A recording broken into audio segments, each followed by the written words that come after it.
collaborate with Sneako when I was in New York a couple months back. Yeah, and so me and him had a long discussion. There's a part of the video that I wanted to show you, Preach.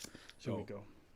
And something unique happened to me a couple days ago that I'm still processing, and it's like it had me thinking, like, who do I call? You know, I can't call the police. I can't, you know, I don't. So I'm in my apartment. I've just did all these protests, and then I come back, and I'm with my girlfriend, and we're both naked in my apartment. And I see someone across in the neighboring building taking pictures with the flash on. It's 2 a.m. Both high, and I see him. And like my girlfriend says, look, see, he's taking pictures. I don't believe her. Peek out the window. Yeah, I see it for sure. He's taking pictures. And I've talked to this guy before. I trusted him, but I noticed when I was talking to him and I mentioned my YouTube channel, like he had a different reaction to other people. It was like I could feel like he was plotting. Yeah, like he wasn't asking out of genuine interest. Like, what does he have, you know? And so when he's taking pictures of me, it made me feel like I was getting robbed because he knows who I am. He knows these pictures could be valuable. I don't know if he has them, if they were even good quality, but he could maybe sell them. He could maybe expose me. And so I felt like I was getting robbed. And I made a mistake, and I threw an egg at him. His window was across, and I threw a couple eggs, and it landed in his apartment.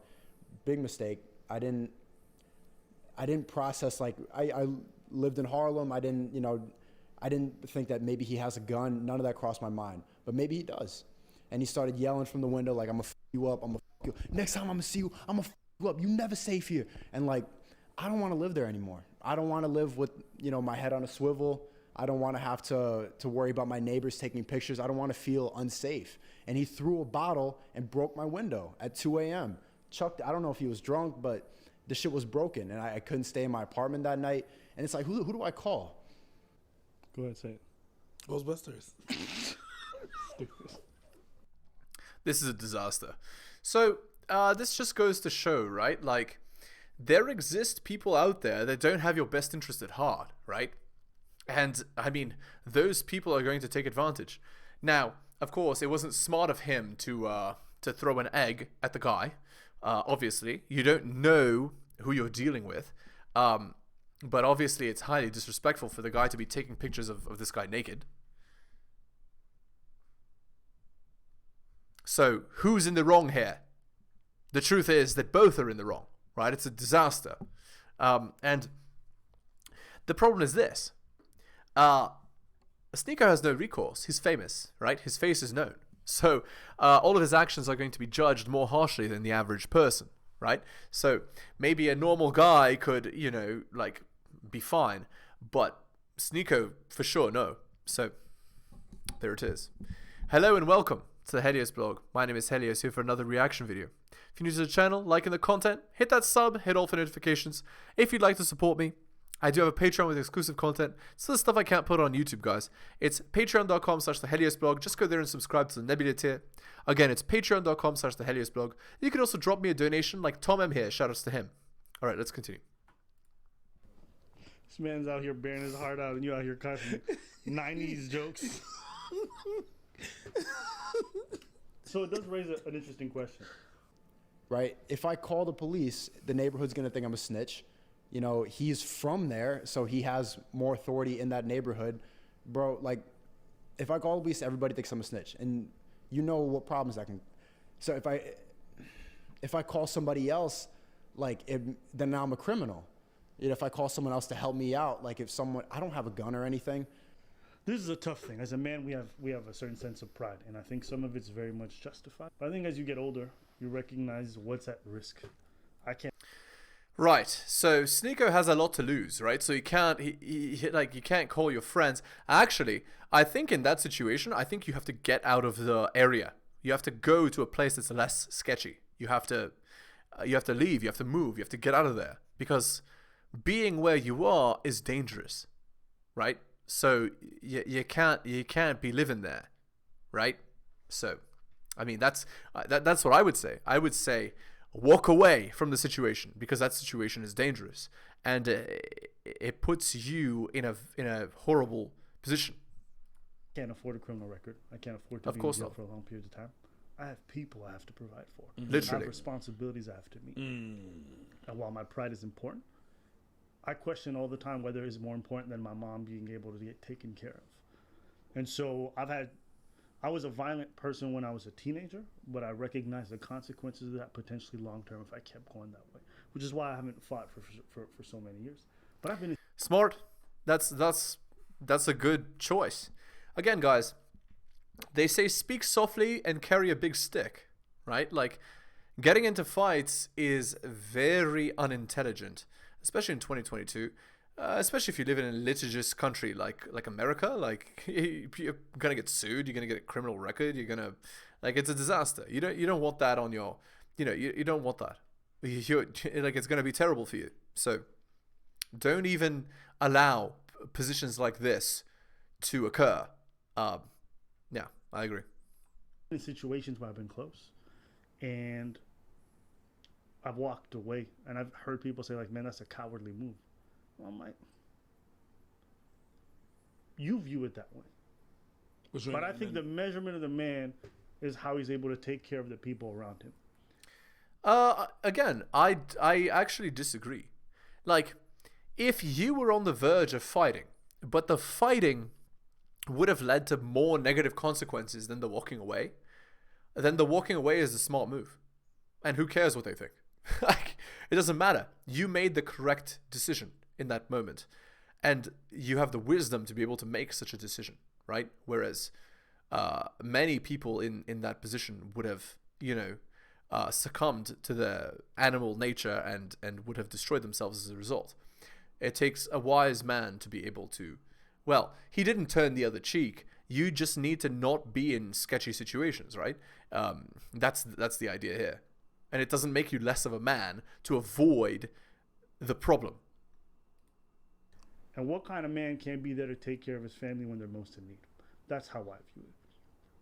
What's the upside of you beating that person up? You maintain your pride? Great. But then when your people are struggling because you can't be there to provide, are you also being a man? Well, what he's saying here is, like, you're not a man if you don't provide. Well, like, if you don't provide for those who are most important to you, who are, treating you well, I would be inclined to agree.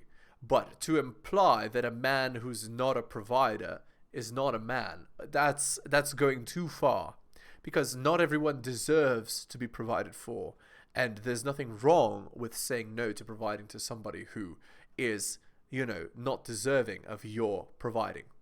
But I agree, if they have earned your provision, if they have earned your power as a man, then it's on you to maintain that. Well, whereas it's on them to maintain your good nature, effectively. I have responsibilities. And it's tough to say this to people, but I say this all the time. Your pride is not nearly as important as you think it is. Like, the amount of people that die over ego is absurd. Oh, nigga, you stepped on my shoes. Bro, if you bumped into me, apologize. And he doesn't apologize. Now you're fighting. Somebody gets stabbed. I've seen that. I've seen that. Too many times. I've seen that. Too many times. Because people couldn't swallow their pride. Guys, life is meant to be lived. Don't be out there throwing your life away over petty bullshit. Agreed. This is actually very sound advice. Great job. Agreed. Yeah. Great advice. Like, we're not out here just being hotheads. Again, you don't know who they are. You don't know what they know. You don't know what they have. You don't know what they're carrying. Like, again, this is why it's very important for people to be, especially men, for men to be polite and respectful to other men that they don't know.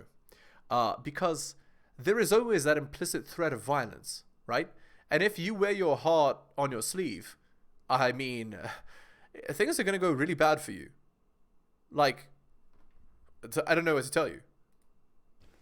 And now this is not necessarily petty. Somebody threatened his home, his abode. But what recourse does he have? So when he chooses to leave that home and he doesn't engage that other person, someone's like, yo, you're a coward. That's not the way I view it. He's making the difficult choice. He's not giving into his ego and fighting that person. That's right. Because what if he goes fighting? What's going to happen? The person may have a gun, a knife. He might be stronger, beat him up. Exactly. Who knows? Sneako might win. Go to jail. But then he can't be there for his girl. It's a like, lose-lose situation. It's a lose-lose situation. Because even if it wins in a fight, then the other person can sue. Yeah. You see what I said? Exactly. That's exactly right. And it's a disaster. Like, anyway, you heard what I was talking about with the litigious country stuff. That's right.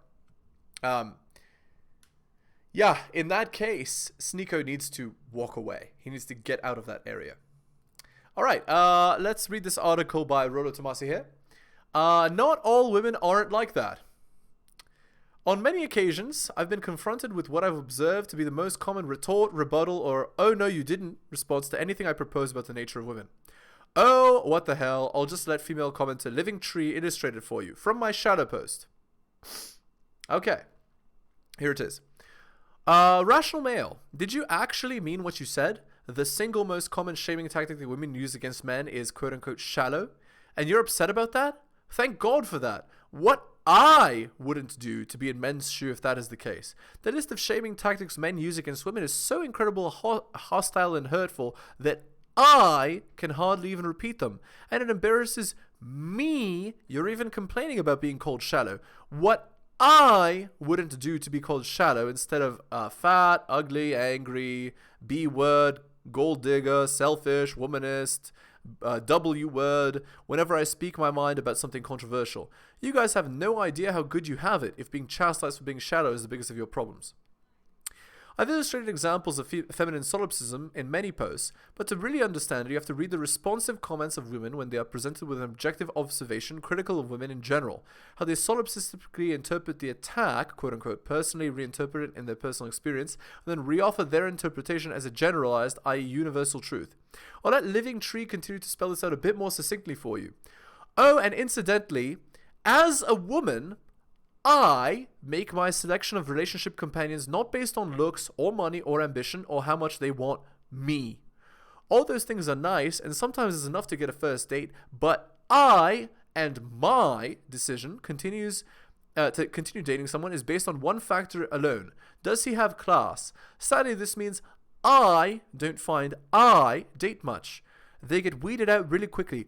I suggest you guys do the same. There really isn't much out there to choose from among men or women, I'm afraid. But if we're all making our mating decisions based on looks, money, or ambition, or how much they want us, well, then we're fostering bad character in each other. And well, you get the picture. If you haven't read Shallow yet, the real objective of that essay can be found in the first paragraph. Terms like quote-unquote shallow and quote-unquote superficial are contextually defined from a feminized perspective and through shaming serve to enforce feminine primacy. Of course, nowhere in this article do I personalize my take on this particular shame. I'm only outlining a process and observing a feminine social convention. Obviously, I don't have to defend the observation, but Living Tree's response highlights the typical female reaction to an ego-invested, gender-specific offense. Process the objective in a personalized context, reinterpret the intent of that objectivity, which is to imply bias, defend the feminine, defend their ego, and then regeneralize the corrected universal interpretation in as feminine positive a way as possible. Oh, and if you can add a bit of masculine shame into that regeneralization for daring to have been critically objective about the feminine in the first place, all the better. And so there's NAWALT, which stands for Not All Women Are Like That. Anyone who's spent more than a month reading comment threads on the Manosphere blogs understand the reason NAWALT has become a trope worthy of its own acronym. Not all women are like that is the most common default go-to response for feminine personal offenses. You'll have to forgive the $10 words I used in the previous paragraph, but they were necessary to describe a process that leads to NAWALT. Obviously, women's minds, or humans in general, don't run through a mental algorithm step by step like this until they repurpose objectivity into a subjective universal truth they find more palatable. They don't need to when the work is already done for them in their NAWALT response. Just as the other feminine social conventions like just be yourself or the classic let's just be friends, not all women are like that as a mental process that's already been socialized by the feminine imperative for ease of use for women. Even when women are forced by incontrovertible evidence to concede an objective observation that's damaging to the feminine, NAWALT is useful. It's usually at this point of concession that the "ooh, men do it too" reaction is enacted. If at some point during the process of personal reinterpretation a woman has the spark of real introspection, or is forced to acknowledge a not so flattering aspect of female nature, men make it in the objective, the next natural default is to compare that aspect to another male aspect, much as living tree attempts in her shallow responses. The rationale is one of, well, we women are bad, but you men are worse, and simply sidestep the original objective point being made. Distracting the issue is just bad debate 101, but it's interesting to see the natural fluidity with which feminist minds will resort to it. The issue isn't the issue is that men do something similar, so the offensive point is invalidated. Needless to say, this does nothing to address the original point. So not all women aren't like that. The usefulness of NAWALT really extends beyond just the defensive measure. NAWALT is used and personalized in the hopes that women will generate sympathetic opinions of themselves, and by extension women on a whole, in defense of feminine perspectives. However, not all women are like that until all women are like that. If I were to debate the uniquely feminine merits of feminine social conventions that cast women in a positive light, i.e. one that complements the feminine imperative, then all women are like that, and what's better is that no man is ever like that. For example, if I were to bolster the myth of the feminine mystique on a forum or blog praising the aspects of women, you would never read, yeah, but not all women are like that, nor would you read, yeah, but men do this too. If I find something laudable about the feminine, then no woman has an objective problem with all women are like that, and there'll never be a sympathetic counter-element that finds a corollary with anything men do. In other words, NAWALT, but men are always like that. Alright, and back to this video here. 100%. He's in the States. So y'all state people, you sue for nothing, for anything. Literally. So one thing that I had to learn growing up as a man is to swallow my pride. True. It's hard to do. Let go of stuff. Walk away. Walk away. Learn to do it. It's rarely worth it. The amount of people who have gone to jail over spur of the moment fights is absurd. Absurd. True. It's taken away so many of our young men off these streets over bullshit. Some dude said something on Facebook, I'm gonna shoot him. That happens. Happens very often. That's hilariously stupid, but true. Yeah. No, that's right. And especially if you allow, like what it's like in the United States. Like it's very, very easy to, let's just say, get your hands on something that's not great. And so, because of that, people are more at risk, right? And so young men being in that position, well, Too often. It's dumb. It's crazy. So that's why I want, and Nobody disrespected me. Yeah. He disrespected me. Yeah. You can't disrespect. You can't. You can't. Yo, who we? Yo. Yeah. Now let's go. Now we both going to jail. Let's go. We hard, nigga. Let's go. Yeah. I'm curious, Preach. Disaster. Bro. I wonder how many conversations like that have led to ridiculous situations, that have ended up being terrible for both people. No, this actually is good advice for men. You need to always be thinking about the bigger picture. And you as a man, you're looking to be successful in the world, not end up in a metal box somewhere. I removed everything off my car about a couple of months ago because people just couldn't recognize me. And sometimes there's a lot of people that have road rage and stuff like that. They get out their car. I deal badly with that, but at the point where I'm at, I have to deal with that. Now I know for a fact that I'm gonna have to work extra hard the minute I'm gonna get kids. That's gonna be very hard. I become very protective. I'm not a jealous dude. My girl can handle herself on that. If she looks at me, she's like, take care of this fool. Then it's a different thing. But that has never happened, and it will she can handle herself. Yeah, this is also a problem, right? But again, I'm sure that the people would be much more sympathetic if you were doing stuff in defense of your children, right? Like that's a different scenario, right? People are very sympathetic in cases like this, so don't worry about that. Yeah, but if you're getting into a fight over road rage or other crap, there's no point. It's like really, really no point. But if she feels threatened, that's a whole other thing. You know, the whole thing where, you know, women get pregnant and they got that big belly and random strangers come up to them and touch their belly. You're not down for that? Come on, B. Don't. I just want to feel the baby. Brian Stiller, or whatever his name is, don't. You know, that guy. Yeah, I don't know about this. Like, again, people are going to need to learn to respect your personal space, right? And your girl's personal space. This is also accurate, right? But again, if your girl is out in public and people are doing that, like a polite, please don't do that, should do fine. Especially said from a strong man, you should have no issues there. No. This is singer, whatever. It doesn't. Y'all know. No, I don't feel that. Or I'm walking down the street and and you take pictures of my kids. I'm not mad at it. I'm not mad. But what do you do in those circumstances? Oh man. You know what I'm saying? There's the impulse. I understand. I think we all get it. If somebody threatens you, to fight back makes a lot of sense in those situations. Somebody's taking a picture of your kids, the instinct to fight back. Man. But is it the smart choice? Is it the right choice? No, it's not. It's not. Well, in general, what is the first move? The first move is to speak politely. Second move is, I mean, if you're really worried about litigation and stuff, right?